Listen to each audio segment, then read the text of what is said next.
ano, um, tulad ko, magkasama tayo, diba? So, pare-pareho yung alam natin na impormasyon. So, bakit ko pa pabibilhin yung impormasyon mo? Eh, alam ko na yun eh. Diba? Kanino ba ang impormasyon na hindi ko alam?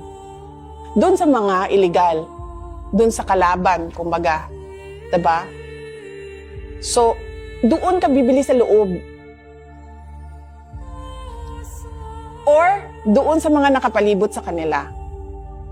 Na hindi man directly involved, pero may alam sa kung ano yung ginagawa nila. Hindi ka bibili ng impormasyon na alam mo na. Ang bibilhin mo na impormasyon dyan, yung hindi mo alam na nandun sa loob. Kasi paano mo ba sila mahuli? Paano mo ba matarget yung project mo kung hindi mo alam anong ginagawa noong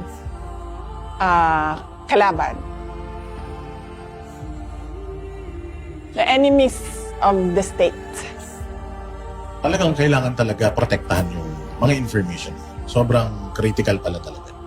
Oo, sabi ko nga, pag nagsimulang mag-explain, makikita ang galawan ng law enforcement agencies. Makikita yung galawan nila.